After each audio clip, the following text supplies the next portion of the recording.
2:30 في استوديو 16.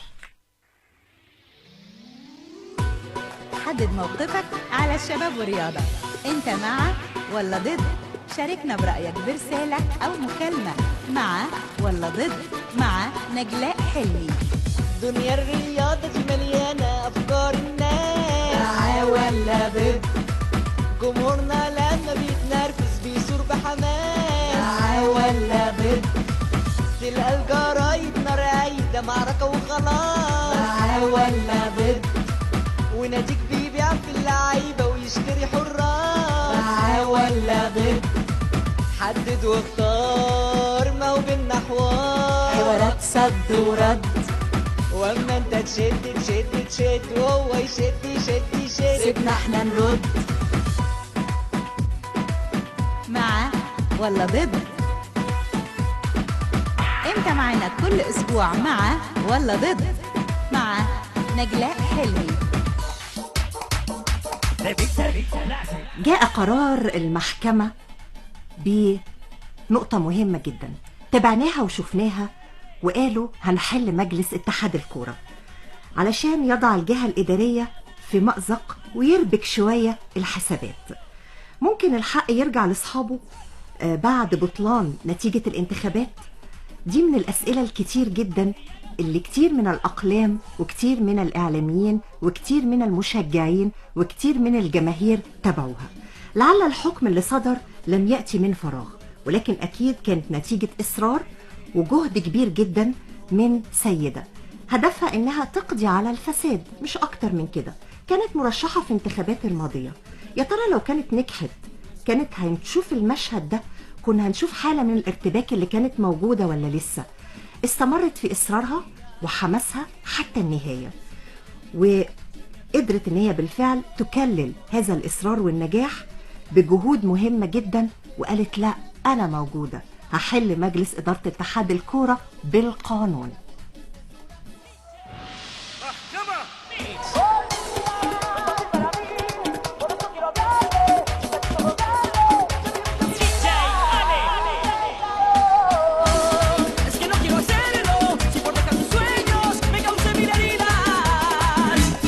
قلنا اتحاد الكورة خلاص كده شكرا مش هيكون موجود، لكن لقينا حالة من الارتباك في المشهد. موجود مش موجود، طب القانون بيقول لا مش هنعترض على القانون، حكم المحكمة لازم ننفذه، بس إلى الآن مش عارفين الموضوع وصل لغاية فين. قلنا نقرب من المرأة اللي هزت عرش الجبلية وتكون متواجدة معانا النهاردة، وهي المفروض متوقعة يعني تكون موجودة النهاردة في اسكندرية. قالت لا هكون موجودة علشان أتابع المشهد كويس وأقول لكم الكواليس وهعمل إيه في الفترة الجاية. دكتورة ماجدة الهلباوي المرشح في انتخابات الماضية لاتحاد الكورة، وهي بالفعل من قامت بحل اتحاد الكورة. مساء الفل يا دكتور. مساء الخير يا استاذ نجلاء. ما نقرب شوية على الميكروفون. اهو قربت. ايه الأخبار؟ زي الفل. كله تمام؟ تمام الحمد لله. كنت متوقعة لما اشوف دكتورة ماجدة هلاقيها يعني ممكن تكون السن كبير قوي، حالة من عدم الاهتمام بالنفس شوية، لاني خلاص انا مهتمية بايه؟ بالقضايا. فانتوا عارفين اللي بيهتم بالقضايا ممكن ينسى نفسه، لكن ما شاء الله لقيتها منتهى الأناقة والجمال والروح الحلوة. ربنا يخليك. وان انا احارب الفساد ده محتاج نفس طويل قوي. اكيد معايا؟ اكيد. ما زهقتيش؟ مش بزهق. مش بتزهقي؟ ما مليتيش شوية؟ مش طبيعتي خالص. ما قلتيش انا خلاص تعبت وكليت وزهقت ومليت والموضوع هياخد مني فكر ذهني مش محتاج ان انا اخوض فيه؟ تاريخي بيقول عكس ذلك. زعيمنا الكبير سعد زغلول قال مفيش فايدة. انت مش حاسة ان الموضوع ده ممكن تقوليه بينك وبين نفسك؟ اطلاقا. من اسكندرية للقاهرة قد ايه عشتي فيها المرحلة دي؟ انا دلوقتي مقيمة في القاهرة، بنزل اسكندرية خميس وجمعة وسبت، بس عشان خاطر عيونك انا موجودة الاسبوع. الفساد في الرياضة ممكن نعالجه؟ ده لازم نعالجه. كام سنة وانت بتجري ورا قضية اتحاد الكورة؟ 3 سنين. من 2012 ل 2016 حاسة ان في امل شوية في الرياضة المصرية؟ اللي بيدور على حق هيوصل له. منورة معانا. ربنا يخليكي، ده نورك. قالوا فيكي حنان زيادة ربنا ده يفوق، لا وفيكي كمان في روحك لوحدنا شايفه. قالوا فيكي حنان زيادة ربنا ده يفوق، لا وفيكي كمان في روحك لوحدنا شايفه. دكتورة ماجدة الهلباوي معانا النهاردة لغاية الساعة 3:30 في دورة إذاعية جديدة. فترتنا بقت من 2:30 ل 3:30. خلينا نجرب ونشوف الحوار كده ساعة من عمر الزمن، نقدر إن احنا نلملم بسرعة كده موضوعات كتير وأفكار مختلفة عن الفساد اللي احنا عايشينه إلى حد ما في المشهد الرياضي. مع ولا ضد؟ ده موضوعنا النهاردة. بنتكلم عن حاجات كتير. شاركونا الحوار من خلال الصفحة الرسمية لإذاعة شباب ورياضة. تعليقات كل مستمعينا إن شاء الله نقدر إن احنا نستعرضها سويا. هنتكلم النهاردة عن نقطة مهمة جدا، وهو تنفيذ الوزير حكم المحكمة. إلى الآن لم ينفذ. ليه ولصالح مين؟ احكي لنا الحكاية يا دكتور بسرعة كده، وخطوط مهمة علشان كل اللي بيسمعونا يفهموا الموضوع رايح على فين. انا مش عايزه اقول كلاكيع قانونيه، ده اللي احنا هقول عايزينه كلمتين نوصل. ببساطه. المفروض الحكم ده حكم من اعلى محكمه مصريه، نعم. اللي هي محكمه الاداريه العليا المصريه. حكمها لا يجوز الطعن عليه الا بالبطلان. البطلان دي قضيه طويله بتاخد اجراءات طويله جدا. ان الحكم صادر موضوعي يعني تناقش الموضوع بحذافيره من الالف للياء، وانتهت النتيجه الى ان الانتخابات باطله، نعم. والغت النتيجه. القصه ان لما الحكم ده بيظهر بيطلع لك بقى حاجات بقى جانبيه. حد يقول انا هعمل اشكال، حد يقول لا احنا كمان. وبالفعل ناس عملت اشكال في المحله، وناس عملت غير قانوني. نعم. ناس عملت اشكالات قدام القضاء الاداري غير قانوني. ده درجه اقل من المحكمه الاداريه العليا. نعم. يعني ما ينفعش انا بنتي تبقى في ثانوي واخده شهاده تقوم تطعن عليها اللي في المرحله الابتدائيه. تيجي تمشي ازاي؟ فالمحكمه الاداريه العليا لما بتصدر احكام بتصدر نهائيه باته زي محكمه النقض كده. هي تعادل محكمه النقض في القانون المدني. جميل. فلقينا يعني عايزه اقول ضجيج جامد جدا في الفضائيات. احنا لسه هنعمل اشكال. عايزه اقول لهم حاجه مهمه برضو، او نقول اللي بيسمعني حاجه مهمه. الاشكال لا يوقف التنفيذ، بل بالعكس ده القانون جرم انك تعتمدي على الاشكال وتحججي بيه عشان ما تنفذيش. المسؤول مع الماده 2 من الفقره الثانيه من الماده 123 قانون العقوبات بتقول لك ايه؟ المسؤول اللي بيقع في نطاق اختصاصه يا استاذه نجلاء، المفروض من نطاق اختصاصها تنفيذ القانون. لو قالت اصل في اشكال يبقى هي تقاعست عن تنفيذ الحكم. في المشهد ده مين المسؤول؟ الوزير الشباب والرياضه. وزير الشباب والرياضه. نعم. وانا حقيقه بعت له في الانذار قلت له كده، قلت له حضرتك لو تحججت بان الاشكالات الموجوده على الساحه او اللي اترفعت دعاوى اشكالات دي لا تعني ان حضرتك غير مطلوب منك تنفيذ الحكم. انت اقسمت على القانون الدستور والقانون. يعني حضرتك كوزير لما اقسمت عشان تتولى الوزاره قلت ان احترم الدستور والقانون. نعم. اولى احترام الدستور والقانون تنفيذه.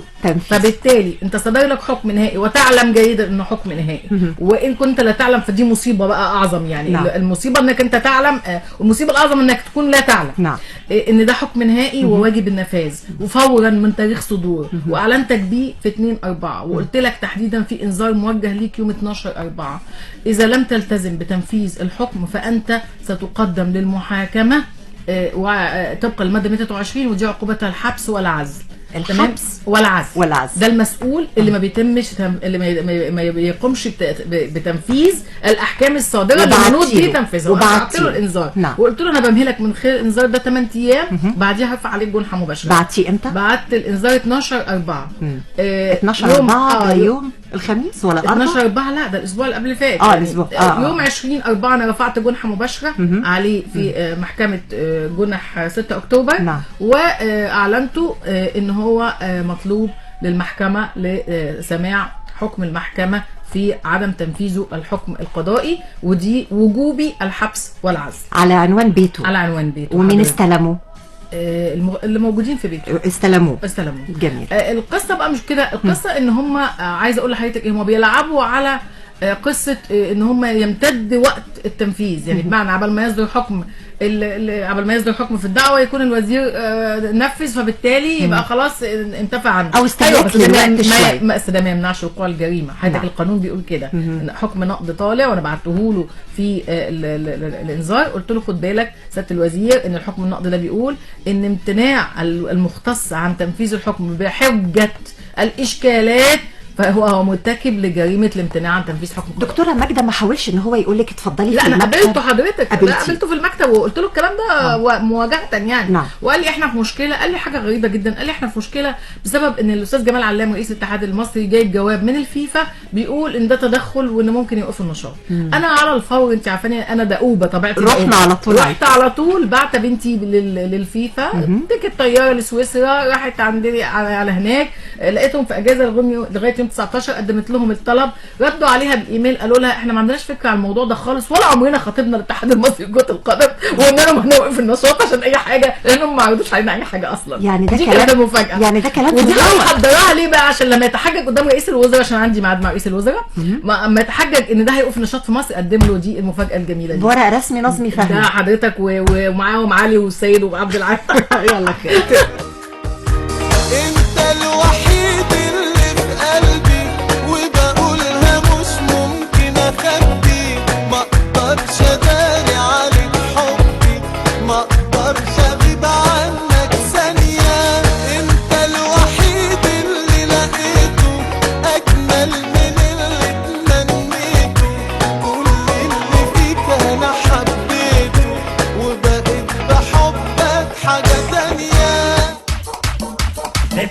قلت لكم النهارده اكيد الحوار محتاج مصارحه مهمه جدا، واولى الخيوط اللي احنا فعلا عرفناها من دكتور ماجده الهلباوي ان اتحاد الكوره لم يخاطب فعلا الاتحاد الدولي، ومفيش اي مخاطبات ولا جوابات ولا ولا بيقولوا لنا الكلام ده في وقت نظر الدعوه. الحقهم ده مش الاتحاد فاكرين ان الدولي. انت هتروحي على سويسرا تعرفي. لا هم بيتخيلوا ان هم الوحيدين اللي بيجيدوا لقاء الشخصيات خارج مصر، لا احنا على فكره احنا بنقضي صيفنا دايما بره مصر، يا فبالتالي تعاملاتنا مع الخارج مش مقطوعه ولا حاجه يعني. نعرف كواليس الدعوة القضائية ضد وزير الرياضة، هنشوف الموضوع ماشي ازاي. كواليس كمان طلب دكتور ماجدة للقاء رئيس الوزراء، وكواليس مقابلة بنتها يارا لرئيس الاتحاد الدولي، وحاجات كتير هنتكلم فيها النهاردة، لكن اكيد مداخلات مستمعينا من خلال الصفحة الرسمية لإذاعة شباب ورياضة، وكمان الالوهات اللي هنقيم بيها اكيد هيكون ليها مردود ايجابي جدا. بسرعة محمود بيمسي علينا وبيقولك الأستاذة ماجدة هو بيقدم التحية ليكي، وكمان علشان بتقفي في وجه الفساد وأمام مجلس جاء في غفلة من الزمن مثل مجلس الأهلي. ماشي، وبجد شابوه ليكي وكملي حتى لو المجلس ما اتحلش، لأنه مش هيتحل وهيلعبوا على عامل الوقت. وتحية لحضرتك، إني حضرتك فعلا أكيد ب100 راجل، يعني مش كده؟ أنا شايفة كده بصراحة. هو 100 راجل بس راجل حلو يعني. لا وإيه، عنده قوة إن هو يقف فعلا أمام إلى حد ما الفساد. ده الفساد ممكن يكون على فكرة فساد في ايه؟ فساد في استغلال الوقت. مش ضروري الفساد كلمة الفساد يكون في حاجة من الايه الاشياء الغلط، لكن انا بستهلك وقت لصالح مين؟ انا مش عارفة. القضية دي لازم نتكلم فيها. وبيقول كمان سلموا لي على السبوبة. انت شايفة او شامة ريحة سبوبة في الوقت اللي احنا بنعيشه دلوقتي؟ بلا شك السبوبة هي اللي تحكم الموقف بالكامل. السبوبة دي لمين؟ المصالح. ممكن علشان استفيد ايه من المكان، عشان كده انا متمسك بيه. لان المفروض يعني ان المناصب دي تطوعيه، فالتطوعيه دي اللي انا بسمعها دايما ملهاش محل من الاعراب في هذا المجال خالص. نعم. فبس فيكفي انك تصوري اي حد في موقع مسؤوليه قبل وبعد وتتفرجي على الفرق. هنلاقيه قبل ايه وبعد ايه؟ هتلاقيه قبل لابس حاجات كده ملهاش علاقه ببعضها، وبعد لابس من سويسرا. فهي السبوبه والتصالح والمصالح وحاجات كتير للاسف. كمان عندنا محمود بيمسي علينا، بيقولك منوره يا دكتور، كنت عايزه اسالك هل لو حد كبير بقى خلي بالك كلمك وقالك خلاص بقى نلم الموضوع ووعدك بمنصب، ودلوقتي لو اترشحتي اكيد الجمعيه العموميه ليها طبعا هيكون تبع ابو ريده، فكل ده هيكون الموضوع ازاي هتنجحي لو اترشحتي؟ حاجات كتير. انا هرد على السؤال ده في حاجتين. لو حد كبير وقال لك بقول لك ايه، ما تخلينا بقى انا الكبير بتاعي ربنا ونعم بالله، بس فما اعتقدش ان ربنا هيرضى بالفساد ويوحي لي ان انا اتنازل عن اي حاجه. لان الحمد لله انا طول عمري من قبل موضوع اتحاد الكوره كنت في مكان برضه النادي الاولمبي، وكنت برضه بحارب جواه نقط فساد كتيره جدا، وحليت مجلس النادي الاولمبي مره، والغيت قرار المحافظ مره. بصي انا لا اتوانى لما اشوف اخطاء لا اتوانى عنها. دي مشكله الحقيقه. يمكن يعني معظم مصر دلوقتي بقت تشوف الفساد طب مش مشكله مش عارف أو أنا اللي هصلحها. تواجه يعني عصابات، وتواجه معاناه، لا، وتواجه ولسان حال الناس يقول يعني هي جت عليا انا اللي بس هصلح كده. الموضوع. هي دي الكلمه دي اللي مبوظه مصر على فكره، هي جت عليا انا، جت لا تيجي عليك وعلى غيرك وعلى اللي بعدك ولا بعدك. يا جماعه الخطا ما ينفعش السكوت عليه. تمام. خصوصا كل واحد في موقعه بقى، يعني مش لازم احنا، يعني انا بتكلم في المجال الرياضي لكن هو ده اللي انا عارفاه وحافظاه وفهمته ودرسته، الكل في مجاله، المجال القانوني. نعم. اما بقى ان كل واحد يقول لك لا اصل انا مش هصلح لا. اول حاجه الحمد لله زي ما بقول للاستاذ محمود كده، انا ميرسي ليك، بس انا كبير ربنا ما عنديش اكبر منه يعني، او اقل او حد ممكن يكلمني في حاجه زي دي. تاني حاجه ان موضوع ان الجمعيه العموميه كلها ضدي، لا الكلام ده مش مظبوط خالص. والدليل على كده ان في 2 اترشحهم قدام هاني ابو ريده المره اللي فاتت، وقدام محمد عبد السلام. كان مرشحين، كان محمد عبد السلام اللي هو محمد عبد السلام، وكان هاني ابو ريده، وكان اسامه خليل، وكان ايهاب صالح. ايهاب صالح واسامه خليل كل واحد خد فيهم كميه اصوات تعادل 20%. يعني لو جمعت الاصوات اللي هي كانت ضد القايمه دي حوالي 40%. اذا 40% من الجمعيه العموميه غير قابلين للوضع، لكنهم لا يملكوا التغيير. قد اكون انا ايقونه التغيير، قد اكون انا سبب ان الناس تفكر كويس. المشكله الاكبر ان اللي مش الناس كلها مش واخده بالها منه. عدد اعضاء الجمعيه العموميه لما كنت انا في الانتخابات كان 214، النهارده وصل 230. العدد ده دخل ازاي؟ هتلاقي انديه طبعا ده مع قانوني، ده قانوني. ما هو ده المشكله اللي بيتلعب بيها بقى يا استاذ نجلاء، مع احترامي الكامل اعضاء الجمعيه العموميه، الا ان احنا في اعضاء داخل الجمعيه العموميه ما هماش انديه حقيقيه، دي انديه مصنوعه على الورق للتصويت في الانتخابات. ودي اللي بتكلم عليها، هي دي الفساد اللي انا بتكلم عليه. طبعا. انا مش طبعا ان انا اكون عضو اتحاد مصر لكره القدم ولا يشغلني، لان انا عندي الحمد لله شغلي كتير جدا، يعني مش محتاج، يعني ما عنديش من الوقت اللي هو ده. لكن انا بقول انا دخلت المجال ده وعيوبه 1 2 3. اهم عيوبه انك مثلا بتساوي بين صوت نادي صغير جدا ما عندوش ملاعب، يعني مجرد ان هو يعني مش عايز اقول لك كشك في قهوه، كشك في ارض فضاء صغيره، كل ده بتساوي صوته بصوت النادي الاهلي ونادي الزمالك اللي بيلعبوا دلوقتي زي مصر المقاصه اللي بيشرفونا في افريقيا دلوقتي. يعني ازاي دول لهم نفس الصوت؟ بتحاولي تخلي فعلا الانديه اللي هي الانديه اللي ما نعرفهاش بالفعل، أيوة. الانديه اللي بتمارس بالفعل دي كلنا نديها اصوات اكتر، عشان دي اللي بتمارس بالفعل ودي اللي بترفع اسم مصر. الانديه الصغيره دي ما فيش مشكله ان احنا نكبرها، نعمل لها ملاعب، نعمل لها انشطه، ندخل لها، نتابع الفرق بتاعتها، نعمل قاعده ناشئين. احنا النهارده يا استاذه نجلاء 90 مليون مواطن، لازم يكون عندنا على الاقل 2 مليون لاعب كره قدم. انت ما عندكيش العدد ده. نيجيريا اللي هي دوله فقيره جدا بالنسبه لك، ودوله فقيره عندها مشاكل ونزاعات النهارده عندها 20,000 محترف في اوروبا. انت ما عندكيش حد. الناس اللي طلعت في برضه فزنا عليها وماله. ما انا عايزه اقول لك ايه، انا بتكلم على كدوله، كفكر كمان ليه ما بعد. ليه انت بتخططي لقدام، أكيد. مش انت بتعملي انك انت توصلي بس. الوصول بس مش هدف، الوصول والتواجد هو الهدف. ده كان هيقتل واحد امبارح.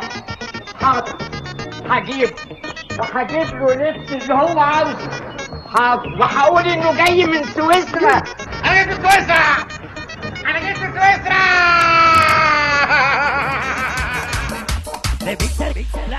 تفتكروا يا جماعة اللي سامعيننا دلوقتي قانون الرياضة، لو قانون الرياضة فعلا بدأ دكتورة ماجدة الهلباوي يخرج للنور، ممكن الموضوع ده يكون فيه إلى حد ما القليل من المشاكل والمحاكم اللي احنا بنتابعها وبنشوفها. أي مشكلة رياضية على المحكمة على طول، فالموضوع ده أكيد بيقلل كثير من سمعتنا. معايا ولا مش معايا؟ معاكي، بس هو في بعض التحفظات ان احنا عشان نعمل قانون للرياضة لازم يكون قانون الرياضة ده ذو رؤية عالمية. مظبوط. يعني ما نعملش قانون عشان يحكمنا احنا كلنا مع بعض وخلاص. أيوة. لا، ايه الهدف من اي قانون؟ انك توصل بيه لمرحله متقدمه في المجال اللي انت بتشتغل فيه. نعم. يعني انا عشان اتكلم على الرياضه المصريه لازم القانون ده يقول لي ايه تخطيطه لما بعد. يعني هنكون فين سنه 2050 مثلا. نعم. لكن احنا ما عندناش يعني كده. رؤيه مستقبليه لازم رؤيه للمفروض. مستقبليه. خلينا نرحب ب طبعا حكمنا السابق محي زين الدين معانا دلوقتي على الهوا، ونشوف القانون كمان. على فكره حضرتك من المداخلات اللي حضرناها مع بعض ممكن يقول ايه في الفتره الجايه،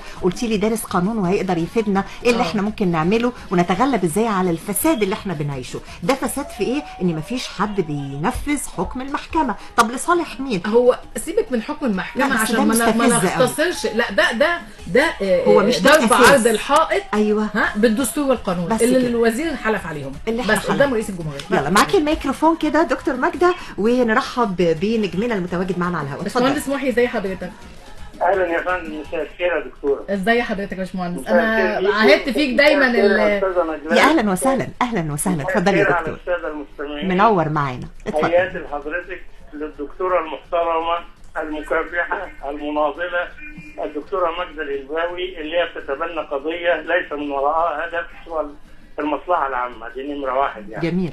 نمره اثنين، احب اعرف مسموح لي بوقت قد ايه عشان اقدر اقول اللي انا عايزه. يعني تقريبا حوالي كده 5 دقايق، انت عارف ايقاعنا السريع، فعايزين يعني ايه ماشي. نتكلم عن نقاط مهمه كل اللي بيسمعنا يقدر يستفيد من وجود ماشي. حضرتك معانا على الهواء يا باشمهندس. ماشي يا فندم. للاسف الشديد الفتره اللي فاتت ديت رفع صوتنا وتحدثنا كثيرا ولقد اسمعت اذ ناديت حيا ولكن لا حياه لمن تنادي. لا حياة. والناس تعيش في وادي اخر، واخد بال حضرتك؟ أيوة. وللاسف الشديد المسؤولين كبار في البلد يقولون عكس ما يفعلون. وانا اتكلم بقى عشان اخدش في التفاصيل، واخد اتفضل. بال حضرتك اتفضل. ازاي؟ هؤلاء الناس قد نهوا على الدكتورة وعلى الأستاذ هرماس أنهم قد تقدموا لحكم المحكمة وقاموا فورا بشطبها بمخالفة القوانين في الأول. ايوه. علما بأنها لما هي تقدمت بصفتها مرشحة وليست عضوا في الجمعية العمومية، فمصلحتها أكيدة وواجبها والدستور يكفل لها هذا الكلام. نعم. وهذا العجب لما هم صدر ضدهم حكم سلطوا ناس بقى تبعهم مع نادي صيد المحله عشان محمود الشامي وعشان غيره، واخد بالك، خلوهم هم تدخلوا بعمل استشكال غير قانوني لتضييع الوقت. وانا الحقيقه كلمت رئيس نادي الصيد على الهوا قلت له طب ليه ما شطبوكش اعمالا بنفس سلطوا ناس. لا نقف بقى في النقطه دي. انت عارف حضرتك يا باشمهندس في بعض الكلمات عندما تقال ما ينفعش تعدي كده مرور الكرام، ولا ايه يا دكتوره؟ سلطوا ناس. مين سلط مين ومين عمل ايه؟ هو احد اعضاء الجمعيه العموميه محمد شحاته يا فندم رئيس نادي الصيد، وللاسف عضو مجلس النواب. هو قال نصا ان احنا تقدمنا عشان خاطر المهندس محمود الشام، نصا هكذا قال يعني، واخد بال حضرتك؟ صالح شخصيا. نعم. استشكال في محكمة طنطا، وهو الحكم الصادر من المحكمة الإدارية العليا هو حكم بات ونهائي. وإن أردت أن تتقدمي باستشكال تتقدمي لنفس الدائرة التي أصدرت الحكم طبقا لقرارات الجمعية العمومية لمجلس الدولة. لكن هو الفكرة فيها تسويف وتضييع وقت وقصص من النوع ده. الشيء الأغرب بقى إن الوزير طلع وصرح قال إحنا هناخد بما لا يتعارض مع الميثاق الاولمبي. ايوه. عشان خاطر ايه؟ تدخل الدوله ممنوع. سياده الوزير الفزاعه اللي للاسف يعني ايه بنستغلها دلوقتي، ولا ايه يا باشمهندس؟ لا، ما انا بس خليكي معايا دقيقه واحده. نعم. سياده الوزير هو نفسه قد خالف الميثاق الاولمبي عندما اصدر قرارا بتعيين مجلس اداره النادي الاهلي. هذا القرار هو تدخل حكومي، لان اللي اصدره وزير في الحكومه واصدره بقرار حكومي طلع في الجريده الرسميه. بصرف النظر عن انه هيم محمود صاير او احمد محمد او غيره، التعيين هو مخالف، ومع ذلك انضمت له اللجنه الاولمبيه وغيره ووقفوا عشان خاطر يمشوا موضوع النادي. هي اللجنه الاولمبيه الحقيقه على حسب المزاج يعني انا جاي لك اهو بقى يا دكتور، انا جاي لك اهو. طب وجينا اول امبارح ولا اول ان هشام حطب رئيس اللجنه الاولمبيه رايح نفسه المحكمه عشان يقدم استشكال، فلما لقى المحكمه مش هتقبل منه صرح وقال لا نحن نقف على مسافه متساويه من الجميع، واحنا جينا بس نوضح انه ممكن ان يكون هناك ضرر. وحياه النبي يا راجل يا امير، ازاي يعني الكلام ده؟ انت ازاي انت اساسا تروح المحكمه وتقدم طلب وانت بتقول ممنوع انك انت تتعامل مع هذه المحاكم؟ وليه ما رحتش مع النادي الاهلي؟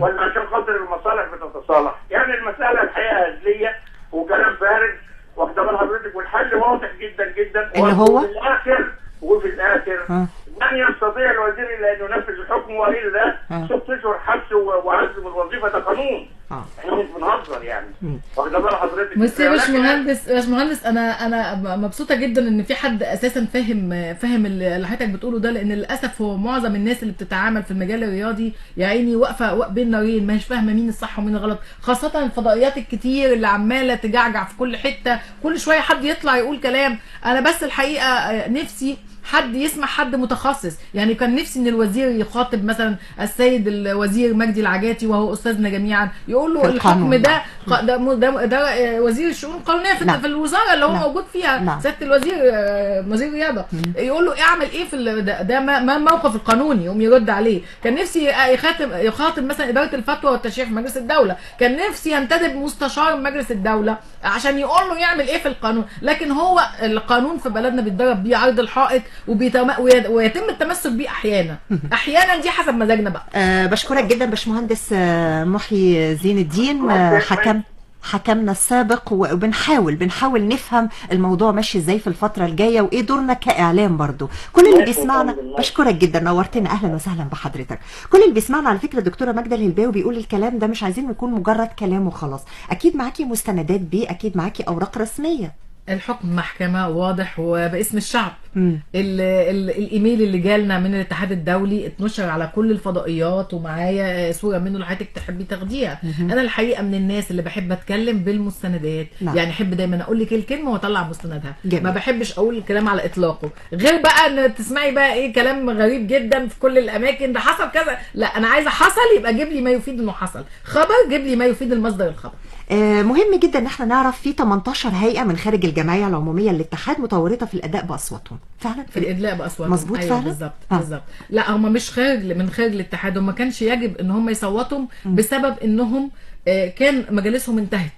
كان في الفترة دي لو تفتكري كان في وزير الشباب تبع حكومة الإخوان كان اسمه أسامة ياسين. نعم. وكان بيحاول يعمل إعادة هيكلة لمراكز الشباب بما يتوافق مع مصالحهم طبعا الشخصية. فكانت النتيجة، ما هو اللي بيجي دايما بيجي بمصالحه الشخصية، فكانت النتيجة ان هو أوقف الانتخابات في حوالي 24 مركز شباب عشان ومدلهم سنة بدون سند قانوني. فدول لما راحوا صوتهم، دول أعضاء في الاتحاد، لما راحوا صوتهم لا يجوز تصويتهم لأن انتهت مدتهم. أين صفتك وأنت بتصوت؟ احنا بصي بقى، اين صفتك دي مش موجوده في مصر خالص. يعني اي حد ممكن يعمل اي حاجه وتقول له اين صفتك، يقول لك انا فلان. يا عم انت يعني الاتحاد المصري لكره القدم دلوقتي بيطلع شيكات من يوم 2/4 بانهم استلموا، بيطلعوا شيكات حياتك وبيصرفوا فلوس وبيدعوا اعضاء جمعيه ده بكره للاجتماع. ده بكره باطله اطلاقا. رفع دعوه في مجلس الدوله بايقاف الجمعيه وقراراتها وهيصدر حكم بيها. انا ما بقولش كلمه بتنزل الارض الحمد لله، واخده بالك كل ده. ويقول لك ايه اصل احنا بصفاتنا ده رافعين دعوه بطلان بصفه الاستاذ جمال علام بصفه رئيس اتحاد الكوره. يا حبيبي ده انت صفتك انتهت خلاص. يعني كلم اي محامي يقول لك انت صفتك انتهت من تاريخ استلامك حكم الصيغه التنفيذيه، ومش لازم اسلمك صيغه تنفيذيه اساسا لانك انت حاضر وجوبي معايا في كل الجلسات وعارف الحكم اللي صدر ايه تجاهك، فبالتالي لا يجوز لك التصرف.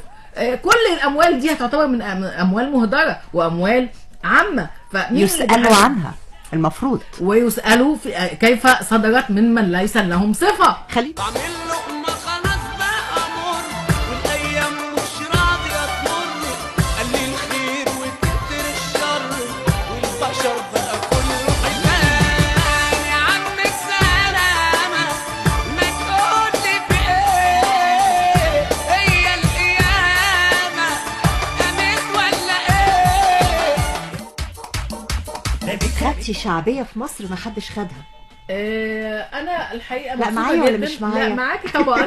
انا مبسوطه جدا منها، بس كنت اتمنى ان الشعبيه دي تترجم الى واقع، لان يعني مش دايما الشعبي بيتحول الى واقع للتصحيح او يعني شعبيه ايجابيه بالظبط. يعني كان نفسي تكون الشعبيه دي يعني عند حتى المسؤولين. يعني انا ما يهمنيش ان اكون شعبيه بقدر ما يهمني ترسيخ المبدا القانوني. ان انا هل في قانون ولا ما فيش يا جماعه؟ في قانون، طب يلا نحتكم القانون. ما فيش قانون، خلاص قولوا لنا ما فيش قانون، كل واحد ياخد حقه بايده. خليه لا بايده ايه، احنا في دوله قانون ان شاء الله. بس احنا طبعا اكيد من خلال فترتنا هنحاول نضع ايدينا على بعض الثغرات اللي للاسف المسؤولين مش واخدين بالهم منها، وللاسف كمان ان الثغرات دي ممكن هتجيب لهم مشاكل جامده قوي لو ما حاولوش يعرفوا الصوره رايحه لفين. خلينا صفحتنا بسرعه ونشوف اخر الاخبار ايه. عندنا محمد بيمسي علينا وبيمسي على حضرتك وبيقول لك المراه الحديديه دكتوره ماجدة الهلباوي، بيقول بجد فعلا انا مش عارفه اشكرها ازاي لانها الوحيده في وسط الفساد والعبث بالكره المصريه، وهي اللي بتكافح في الفساد لوحدها، مش عارف ازاي.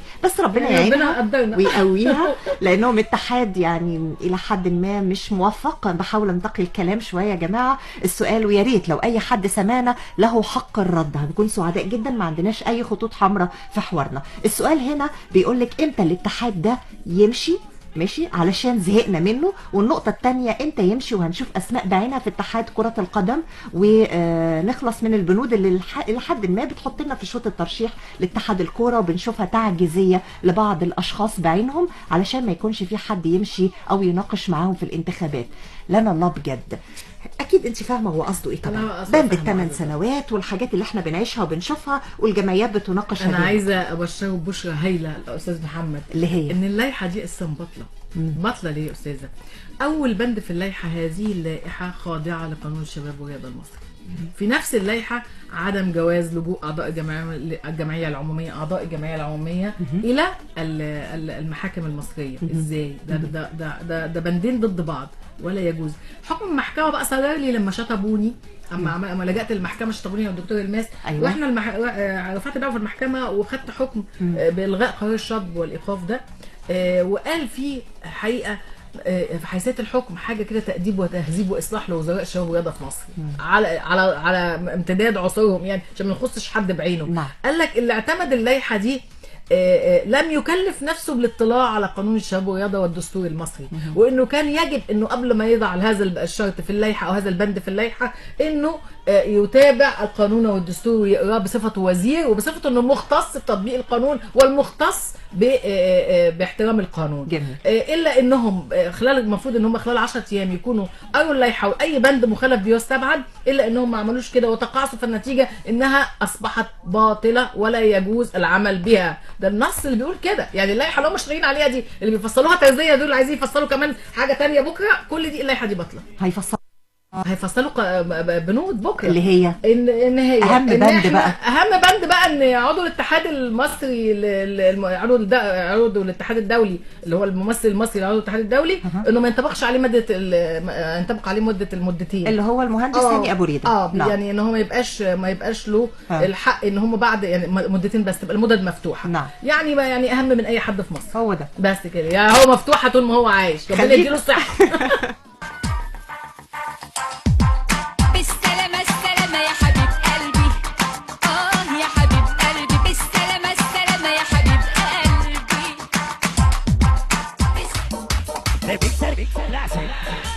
طبعا من خلال تعليقات مستمعينا اكيد بيثري الحوار، وكمان بيقولوا نقاط مهمة جدا. عندك يعني فعلا بيقولك ايه، محمود بيقولك بالحق هو الوزير لو كان رئيس اللجنة المنظمة ماشي لما كان طبعا لكاس الامم الافريقيه 2006 عمل ايه في قضيه التذاكر اللي في السوق السوداء؟ عارف عمل ايه؟ ممكن يكون ايه، زقها على حد تاني، على كابتن شوبير، علشان نتكلم ونقول الحقيقه. والله يسالوا اللي اختاروه وزير مش كده. طيب ماشي، ربنا يسهل والحلقه دي تعدي على خير.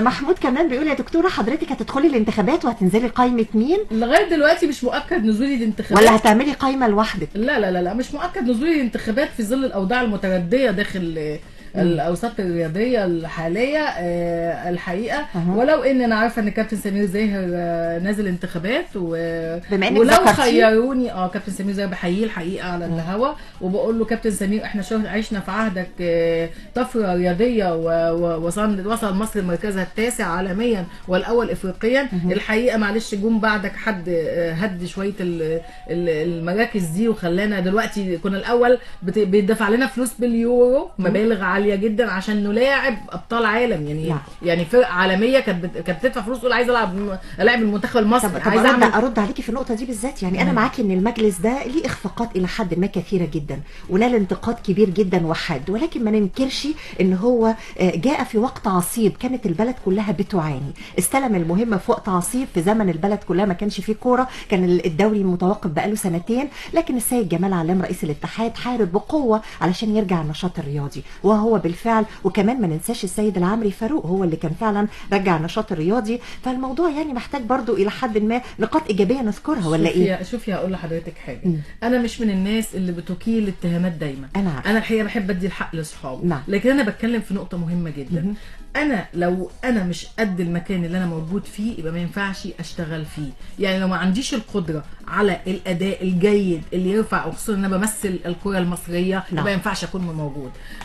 لغايه النهارده احنا منتخبنا، عايزه اقول لك كل المنتخبات الناشئين عندنا كلها طلعت بره المنافسات، خرجت. منتخب ربيع ياسين، منتخب حسام كله خرج، نعم. ما فضلش غير المنتخب الموجود. واعتقد ان هو ربنا اداله القوه دي بعد ما صدر حكم المحكمه، لان هو مصر كسبت نيجيريا ثاني يوم، فالناس قالت لهم يا خبويا بنت وشكوا وحش، وشك حلو عليهم يعني. وش حلو على المنتخب طبعا، لدرجه والله قالوا كده في يعني انا انبسطت ان في ناس في المدرجات قالت والله وشك حلو يا دكتوره، دي حاجه جميله. انا فرحت.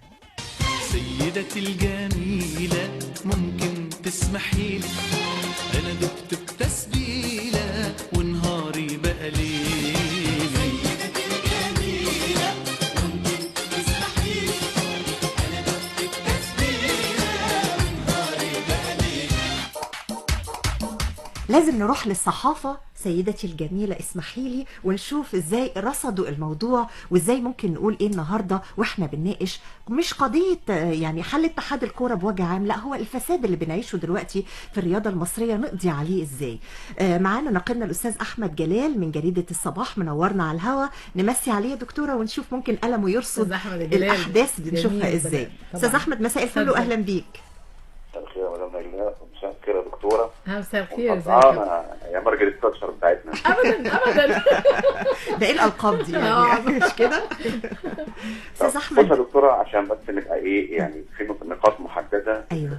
اذا كنا عايزين نثمر ما تبذلينه من جهود على مدار 4 سنوات، ما تكونش مجرد حاله وتعدي. انا مختلف معاكي تماما في ان انت تقولي انا بفكر اخش انتخابات ولا لا. لا توجد ثوره بلا راس. نعم. اذا ابتعدت على ولا كانك عملت حاجه. فانا على الهوا بقول لحضرتك وجودك مهم جدا في اتحاد الكوره القادم علشان تكوني يعني المؤشر تصحيح اي فساد. ده رقم 1. رقم 2، اعلن تماما انك اقمت دعوى قضائيه بشان قرار لجنه الانضباط الذي اصدرته اللجنه برئاسه الدكتور جمال دياب. نعم. بشطك من السجلات انت والدكتور هرمس رضوان. وحصلت على حكم قضائي بإلغاء هذا القرار، وإلى الآن لم ينفذ هذا القرار. ده كان امتى يا أستاذ أحمد؟ ده كان امتى القرار ده؟ ده أثناء رفع ده حكم مش قرار. ده حكم فعلا حكم ولم ينفذ. قرار الشرط لم ينفذ. الحكم حصل يا دكتورة؟ حصل، بس أنا أعلنت السيد الوزير بيه، وكون إن هو تقاعس عن إصدار قرار بالعكس فده مش معناه ان الحكم لاغي. لا حضرتك لو في اي يعني عايز اقول لك استاذ احمد، انا بهذا الحكم لو اي حد لو انا تقدمت للترشح للانتخابات وقدمت هذا الحكم لا يجوز لا يمكن لاي احد انه يمنعني من الترشح. انا عارف حضرتك هم يقولوا بقى احنا اعتدنا منهم يا استاذ احمد. اقصد حضرتك بره ذلك المسؤوليه، لكن مثلا دكتور هرمس رضوان ده راجل رئيس نادي الى الان لم يتم تنفيذ قرار اعادته الى لا عايزه اقول لحضرتك حاجه مهمه جدا. هو كان رافع عليهم دعوه بالغاء، انا كان عن طريق مكتبي برضه المحاميه بتاعته، وكان رافع عليهم دعوه بحل اتحاد الكوره، اتحاد المصري لكرة القدم، عن طريق الوزير لمخالفته بنود اللائحه في هذا الشأن تحديدا. فالوزير ارسل مع الشؤون القانونيه ما يفيد انه اتخذ قرارا بالفعل بالغاء هذا القرار اللي هو شاطب بالدكتور هرماس، وده موثق في جلسه المحكمه. جميل. طيب احنا كده وضحنا النقطه دي. المكاتبات التي تصدر من نادي الثاني دي هل يوقع عليها الدكتور هرمس رضوان ويعتد بها ام لا زالت توقع باسم نائب رئيس النادي والمدير التنفيذي؟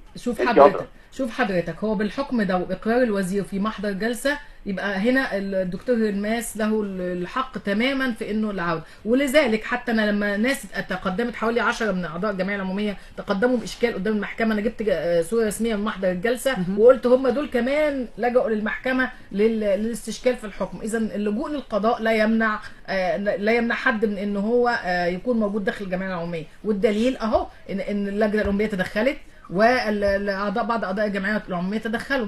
فاذا قلنا ان هم عملوا كده مع الدكتور هرماس ده سهل جدا انك تبعت ايميل للاتحاد الدولي بالكلام ده كله. بس المشكله في ايه؟ المشكله حضرتك لما بتراسل الاتحاد الدولي هيضطر يوقع عقوبه على الاتحاد المصري انه بيعمل الكلام ده طبعا. يعني هي المشكله انك انت عايزه اقول لك انت مش عايزه تاذي برضه. انا مش عايزه اذي بلدي برضه يعني. انا بالنسبه لي انا بخاطب الاتحاد الدولي ليه؟ لان عايزه اقول يا جماعه انا بصحح لكم مفاهيم، لكن لو انا بشتكي قدام المحكمه الرياضيه الدوليه لا طبعا هتوقف النشاط نشاط في مصر بسبب المخالفات اللي بيعملها الاتحاد المصري لكره القدم. طبعا. هيقول لك لا ده دوروا عندكم بقى، انتوا عندكم اتحاد شوفوا مش بيشتغل مدرك ازاي للقانون. وما عليهوش رقابه وما فيش اي رقابه عليه، لان في حاجه اختصاص اتحاد دولي، في حاجه اختصاص القانون المصري. وده اللي انا بنشدك بيه بقى، يعني نعالج لا الفساد طبعا بس ما نقدرش ان احنا استحاله طبعا. عشان انت نبقاش النهارده زي انت الكويت. النهارده مش هتقبلي ابدا حتى لو عندك فساد. نعم. مش هتقبلي ابدا ان هذا الفساد يخرج بره بلدك. أيوة. لدرجه الاضرار ده استحاله، لان نعم. دي في الاخر بلدك. انت مش عارفه المثل اللي بيقول انا هخبط وأخوك. الخبطه وتيجي فيا. أيوة. ما هتيجي فيا تاني. نعم. لكن انا ما اقدرش اعمل كده. لكن هي القصه في ايه؟ هم بسيبهم يا استاذ احمد يخبطوا من الناحيه القانونيه، وفي النهايه لا يصح الا الصحيح اللي احنا بنعمله بننفذه. بالقانون. والدليل على كده ان اقرار الوزير عن طريق المستشار القانوني له بمحضر جلسه ان هم فعلا ان هو القرار ده باطل. خلاص هم بقى يمنعهم، هم يخلوا الدكتور رماس يمضي ما يمضيش. دي قصه الدكتور رماس مع نفسه، هو عليه التمسك بحقه. نعم. لكن انا بالنسبه لي اثبت ان القرار ده باطل. نعم. وان القرار ده اتلغى. وده دور القانون. وكمان معاه يعني في نفس الحكم ده معاه ان اللائحه اللي بيتكلموا عليها بعدم لجوء اي من الاعضاء الجمعيه العموميه للمحكمه الوطنيه ده باطل. يبقى لائحه باطله. استاذ احمد جلال، بكره المفروض في عقد الجمعيه العموميه مظبوط لاتحاد الكوره. وفي ضغوط شديده بتمارس بعدم اكتمال الجمعيه العموميه. ليه؟ علشان ما يتحطش بند قبل بند 8 سنين الدكتوره والكلام ده كله احنا عارفينه يعني قصته ايه. علشان قضيه الجمع ما بين العمل الاعلامي والعمل التطوعي الجميل الكيوت اللي هو في اتحاد الكوره. وعشان يكون كيوت بس وما يبقاش مصرح ليه حاجه تانية، ده لصالح يعني حاسس ان هيكون ايجابي ولا سلبي القانون والقرار لمين؟ هو ده اصلا عمره ما يكون ايجابي.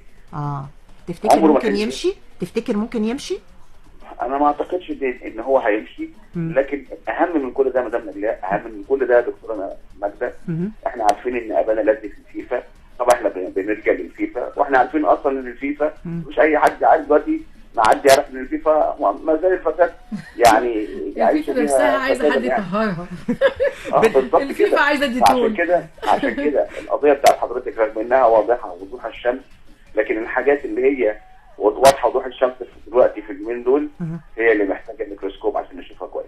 استاذ احمد جلال، بنشكرك جدا على تواجد حضرتك معانا على الهوا، بنحاول نرصد الاقلام. انا عايزه بس اساله سؤال. اتفضل. يعني انت مع ولا ضد ان الاعلامي يكون داخل الاتحاد المصري لكره القدم؟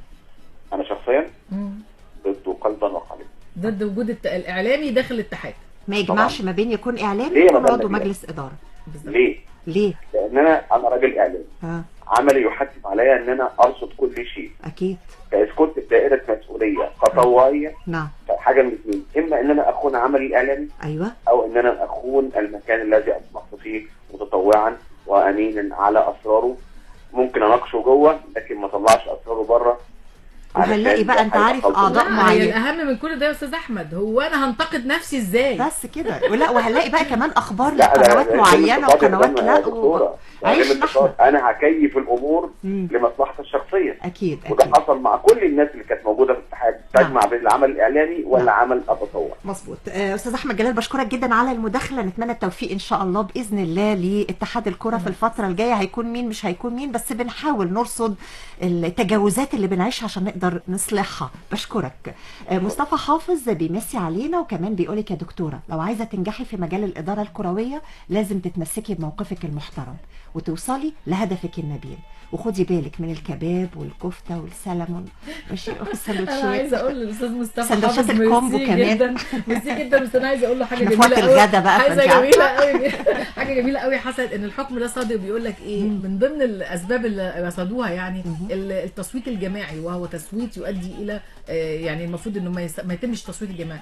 ان هم اعضاء الاتحاد بيتم تجميعهم في باصات ويروحوا لاحد الفنادق مش عايزه اقول اسمه المعينه عشان ثاني يوم يروحوا يصوتوا. يعني ده من ضمن حيثيات الحكم. يعني معنى كده انك انت دي رشوه مقنعه لاعضاء الجمعيه العموميه ان هم يروحوا يصوتوا بهذا الشكل. فدي من ضمن الحاجات اللي رجع تاني يتواصل معانا بيقول لك عايز اسال الدكتوره ماجده ليه ما ينفعش تضامن كبير من يعني من رموز الرياضه الرياضه بشكل فعال؟ هل لاني اسطوره اتحاد كبيره وكله بيجامل بعض، ولا خايفين، ولا دبلوماسيه، ولا مبدا انا مالي ممكن يكون، ولا لصالح مشترك؟ يعني ايه الموضوع ماشي ازاي؟ هو عايز اقول لحضرتك ده في الاصعب كمان انك تجد رموز من بعض لاعيبه كره القدم مثلا، رموز رياضيه يقول لك يا اصل احنا انتوا ليه عاملين لكم مشكله كده في حد اتصل بيكي وقال لك كفايه؟ لا بيقولوا على التصريحات على الهوا، ومحدش يقدر يتصل بيا اساسا بقى يقول لي كده يعني. لكن انا لانه بيقول لك يعني واجهت ضغوط، حد قال لك ارجعي كفايه او كده؟ لا هم مش بمعنى ضغوط. احد الشخصيات الهامه يعني كلمتني وقالت لي يعني عايزين، بس الحقيقه ما قالتليش تنازلي، يعني بتقول لي يعني نلم كده نوفق المصالح ونقعد مع بعض ونأدي ونوصل لبعض الخط في الوسط وكده وكلام. كملتي المكالمه؟ لا الحقيقه انا كملت المكالمه لانه شخصيه انا بحترمها وبعزها يعني. لكن قلت له كلمتين، قلت له الحقيقه لو ترجع لتاريخي هتلاقيني مش بتاعه ماسك العصايه من النص، يعني مش طبيعتي امسك العصايه من النص. نعم. وقد يحتاج البعض الى مسك العصايه من النص، لكن اللي له مصلحه. انا ماليش مصلحه الحقيقه في اي حاجه. الحمد لله يعني عندي شغلي وعندي مكاني العمل يعني مانيش قاعده مستنيه الناتج اللي هيجي. لا انا الحمد لله معروفه كويس ومعروفه كمحاميه قبل ما اكون اخر سؤال لمصطفى، بيقول لك في اشخاص ليهم وزن معاكي في القضيه؟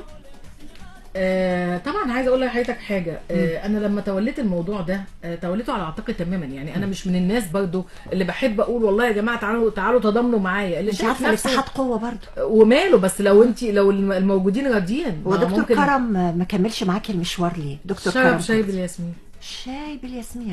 نطلع فاصل يا خالد. يا اسكندراني دانك بتقولي بس قلبك بيقول لي تاني ومحدش فيا حس. يا واد يا اسكندراني دانك بتقولي بس قلبك بيقول لي تاني ومحدش فيا. نرفز بيثور بحماس معاه ولا ضد، تلقى الجرايد نار عايده معركه وخلاص. معاه ولا ضد؟ مصرية بعيون مصرية، خطوتها شابة وعصرية، الروح طراوة العصرية والقلب شمس الحنية. نرجع تاني، اهلا بيكم. شاركونا الفترة المفتوحة مع ولا ضد، معاكم لغاية الساعة 3:30 في دورة إذاعية جديدة. بنحاول نكون متواجدين معاكم بإيقاعنا السريع. شاركونا الحوار، اهلا وسهلا بمداخلات كل مستمعينا، سعداء جدا بيها لأنها فعلا بتثري الحوار. محمود زيد بيقولك يا دكتورة، مين اللي مرشح لخلاف الدكتور أشرف صبحي كمساعد للوزير؟ هو بالمناسبة دكتور أشرف صبحي ليه ساب الوزاره في الوقت ده بالذات؟ الحقيقه فعلا ما عنديش فكره خالص، لكن انا ما حاولتيش تتواصلي؟ اللي اشهده يعني الدكتور اشرف صبحي ان هو من الشخصيات المحترمه جدا. نعم. اللي ما بتلاقي نفسها في موقع مش هتأدي فيه بتاخد خطوه للخلف على طول. يا ريت كل الناس زيه الحقيقه، يا ريت كل الناس زيه. طبعا. بس قدر ان هو يتدارك في الموقف ده متاخر شويه او حاجه؟ الموضوع موضوع والفكره فكره. بتبقى حسب ظروف الوقت بالنسبه له او حسب ظروف الموقف اللي قدامه. نعم. في موقف يعديه وفي موقف ما يقدرش يتعدى. قعدتي مع وزير الشباب والرياضه وحاولتي ان انت تقربي وجهات النظر. احكي بقى الجلسه دي قبل ما يكون عندك لقاء بكره مع رئيس الوزراء. اكيد طبعا هيكون عندك اوراق كتير وهتقولي انا فعلا تدرجت في الوظائف لغايه ما وصلت وقعدت معاك كرئيس وزراء، مظبوط؟ انا الحقيقه قعدت مع السيد وزير الشباب والرياضه وقابلته في مكتبه تحديدا، وهو كان راجل ودود، يعني راجل طبيعته راجل ودود يعني في الفئات.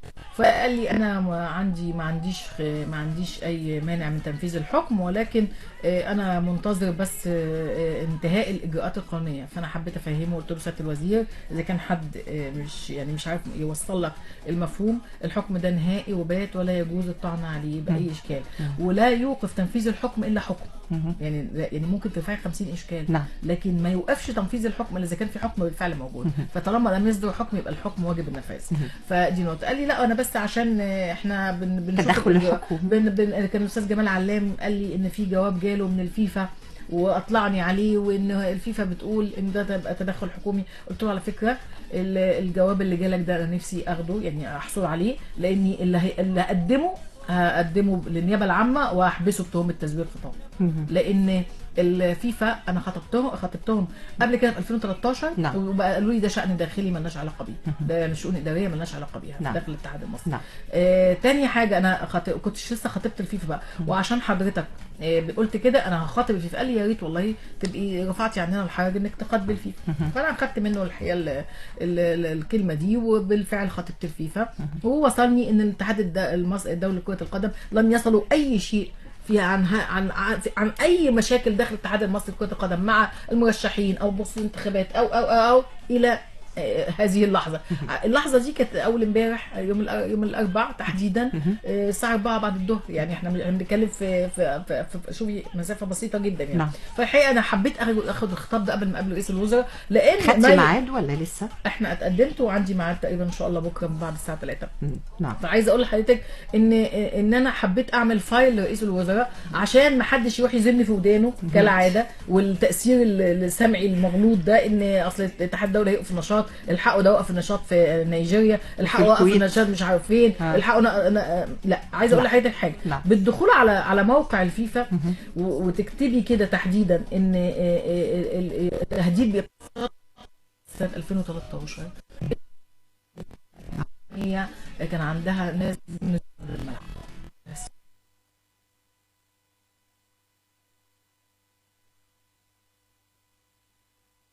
ياخدوا الموقع ده ويدخلوا عليه ويشوفوا ما يبقاش احنا متلقيين من ناس عامله نفسها فاهمه عشان تفرض علينا رايها. هم مش فاهمين حاجه اساسا.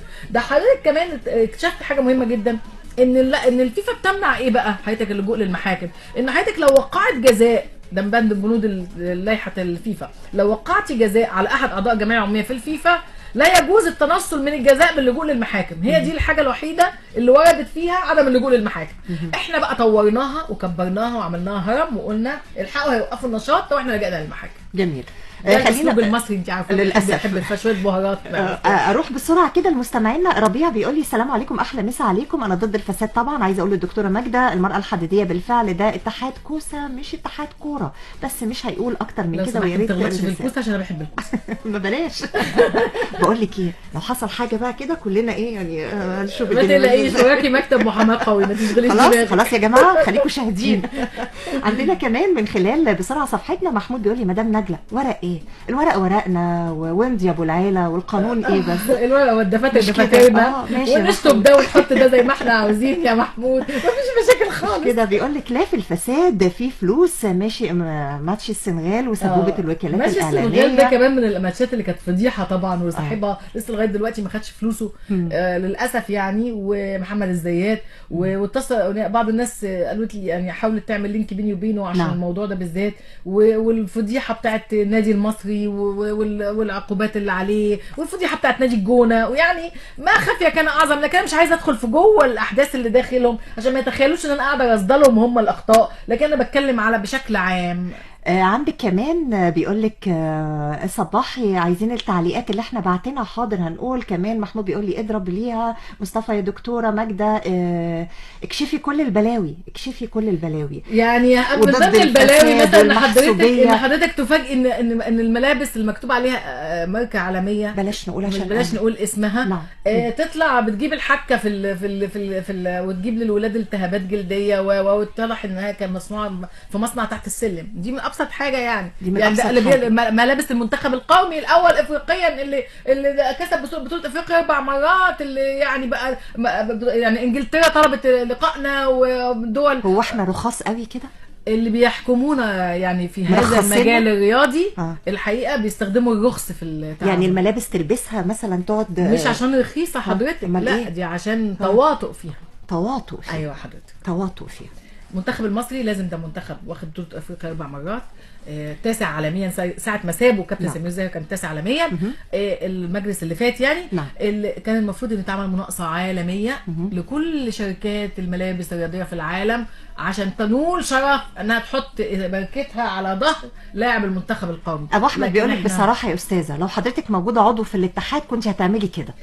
هقول لحضرتك حاجه، لو انا لو ارجع ليا لما كنت عضو في النادي الاولمبي وكان في انشاءات ورفضت الانشاءات ووقفتها لانها كانت غير مطابقه للقانون الانشاءات والمباني، وارجع للكلام ده وهتلاقي. ارجع كده قول مشاكل الدكتوره ماجده الهلباوي عشان انا ماجده مشاكل بيسموني. ارجع لمشاكل مع ايام ما كنت في الاولمبي وكانوا بيعملوا انشاءات مش موافقه للتراخيص المباني وانا وقفتها وقلت الكلام ده ما ينفعش لان دي بتمثل الناس هتلعب وتستخدمها ارواح. لا يجوز الارواح دي. انا هقعد النهارده مش هقعد بكره احنا موجودين النهارده كمجلس، بعد كده مش موجودين، فلازم التزم الدقه في تنفيذ الانشاءات عشان دي ناس بتستخدمها بعدينا. لو الانشاءات دي وقعت بعد 10 سنين هبقى انا المسؤوله نفسيا ومن جوايا من ناحيه ضميري ان انا اللي انشات الانشاءات دي مخالفه، وتوقفت 3 سنين ثم اعيد العمل فيها تاني. لو انا من ضمن الناس اللي بتقبل الفساد عشان انا موجوده جوه كنت قبلت الفساد داخل النادي الاولمبي.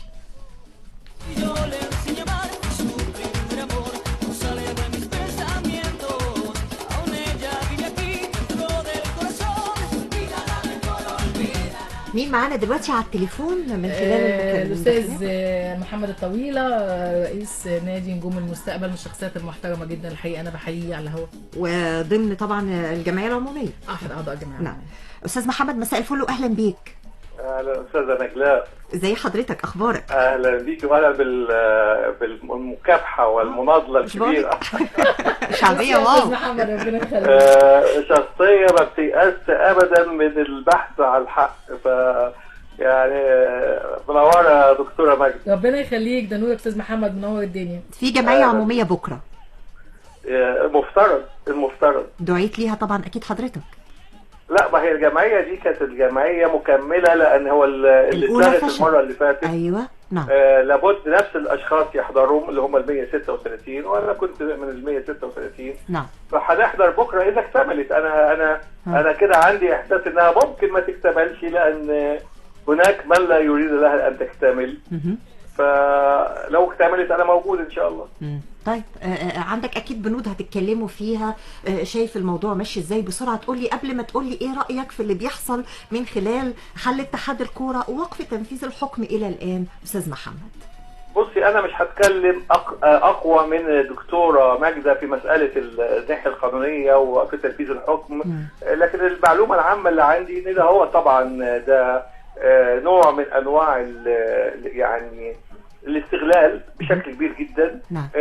احنا ماشيين ورا الفزاعه بتاعت الفيفا، وبقالنا 4 سنين كثير من القرارات الايجابيه تم الغائها، واصلاح الكره المصريه كله كان متوقف بحجه الفيفا وفزاعه الفيفا. علما انا هديكي مثل واحد بس. نعم. تعرفك ان الاتحاد الدولي مش هو الفزاعه اللي بيخوفونا منها خالص. هقول لك النهارده واحد لاعب ضرب لاعب زميله، الحكم بيطلع له كارت احمر. نعم. ممكن اتحاد الكوره يديله 4 مباريات ايقاف. تمام. هنا ما نقدرش نقول ان انا الجا اللاعب اللي اتضرب ده هو يلجا للمحاكم الدوليه، للمحاكم المحليه. نعم. لكن السؤال، لو ان هو او رئيس النادي او بتاع نزل مثلا ضرب الحكم والحكم مات، او ضرب لاعب زميله واللاعب مات، دي هتروح الفيفا يحقق في اللي موت اللعيب؟ لا طبعا. دي جنايه تستوجب، مش محتاجه بقى ان احنا نروح لحد او كده طبعا. فاذا الحق التقاضي موجود. نعم. انا ما بقولش ان انا هتدخل في قانون الفيفا من ناحيه المسابقات والنظام واللوائح بتاعت الفيفا اللي هي خاصه بالمسابقات ونظام الكوره العالمي. نعم. لكن لما تقولي لي ان في فساد، ما هي دي جنايه برضه، زي جنايه واحد قتل لعيب، زي جنايه الناس اللي هو القضيه بتاعت بورسعيد.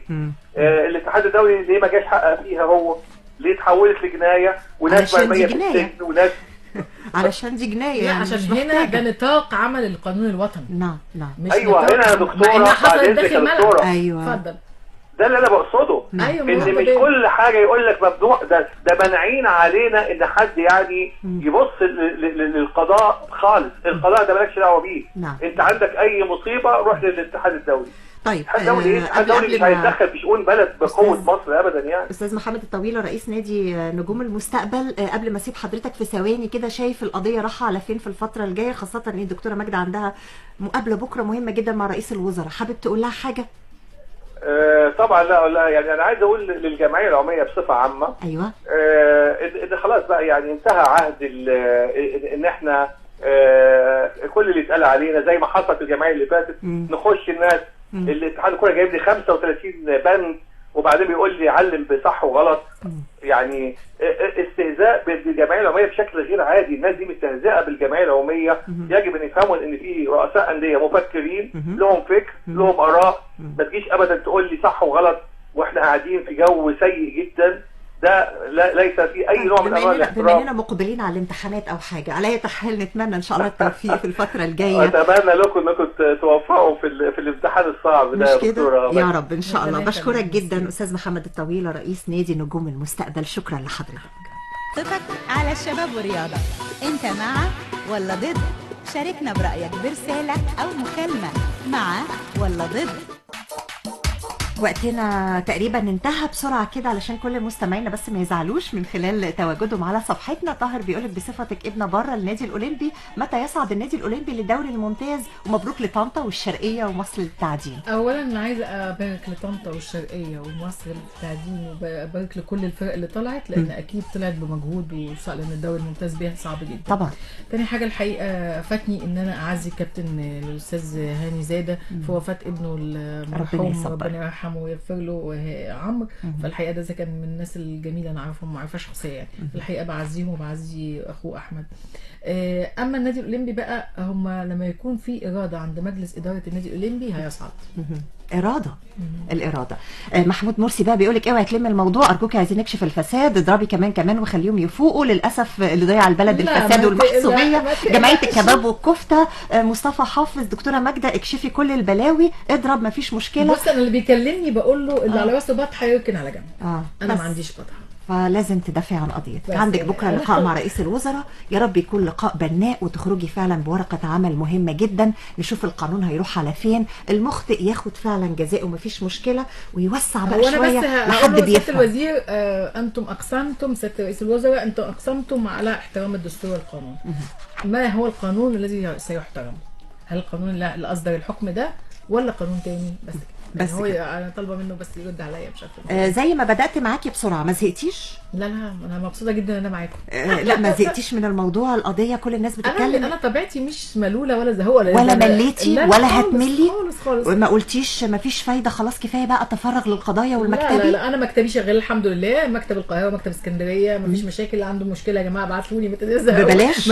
انا عامله يوم في اسكندريه يوم في القاهره بعمله فري للناس اللي هي ظروفها يعني. والله ده كويس ده جميل. طب قولوا لي يعني ممكن يوصلوا لك ازاي لو ممكن يعني؟ لا مكتبي معروف في ميدان لبنان، ومكتبي في اسكندريه معروف جدا. طب خلينا في القاهره ده شعراوي. القاهره المجاني. اليوم المجاني امتى؟ يوم الاحد من كل اسبوع. حضرتك اللي بتقابليهم بقى ولا بنقابل ناس تانية؟ بنقابل الناس بيعملوا لي فايل عن كل موضوع الاهم فالمهم. نعم. ولغايه ما يوصلني الحاجات اللي هي تحتاج تدخلي شخصيا دي بعملها. اما اذا احتاجت حتى تدخل المحامين اللي قاعدين عندي في المكتب فانا الحقيقه بوزعها يعني اليوم المجاني الدكتوره يعني ماجده الهلباوي يوم الاحد اللي ما فيهاش لله بتغرق. فانا طبيعتي بحب ان واسكندريه اليوم امتى عشان اللي سامعيننا برضه؟ كل يوم خميس. كل يوم خميس برضه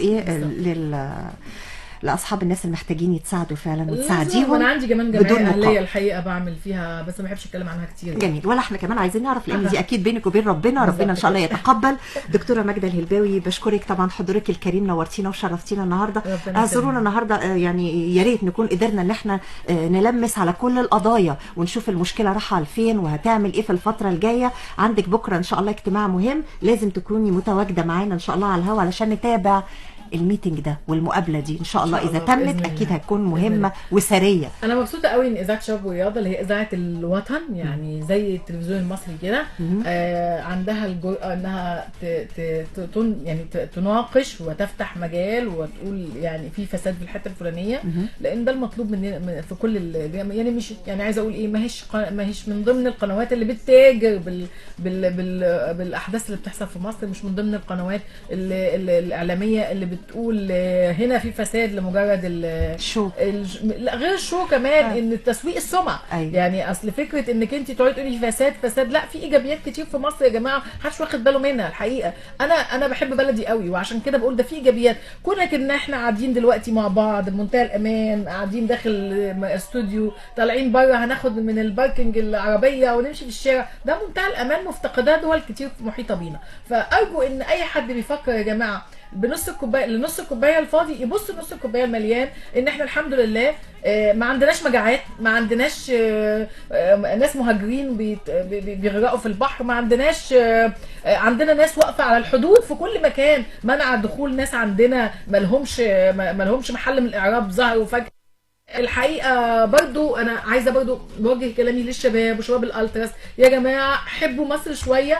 واحنا كان في مرحله من المراحل كانت مصر للاسف يعني كانت بتقف في طابور الجمعيه عشان تجيب الوجبات، كانت الناس قاعده في الخيام، الشقه بتسع اسرتين، اسره من السويس او بورسعيد او الاسماعيليه عشان تقعد معاها، عشان هم المحافظات بتاعتهم كانوا مهجرين. خدوا بالكم مصر عاشت ايام سيئه جدا عن دي بكتير جدا جدا جدا، ومرت بسلام ومرت والحمد لله اتبنت الثلاث مدن والناس بقت كويسه وبقت موجوده. يا رب فيعني خليكم متفائلين يعني. يا رب يكون بكره افضل واحسن واجمل واقوى طول ما في ناس عندها ضمير وبتحاول تحارب الفساد او التجاوزات.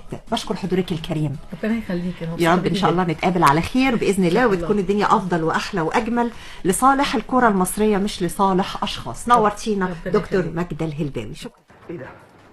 دي من عند ابو نسمه صح؟ مظبوط. لا والله ادالك بكام؟ 13 جنيه. لا ضحك عليك، ضحك عليك على فكره. اهلا وسهلا. اتفضل اتفضل. لا مش انا احب اقول الشعر في الحلوين والحلوه كله يا حلو في عيوني، ولو ابتديت بشفايفي جنون ما يكفينيش فيهم 7 دواوين. شكرا أصدقائي، عشنا معكم ساعة من عمر الزمن، فترتنا المفتوحة الأسبوعية مع ولا ضد. خالد عبد الباسط، نوال عبد الشافي، تحياتي ليكم، نجلاء حلمي، وإلى اللقاء.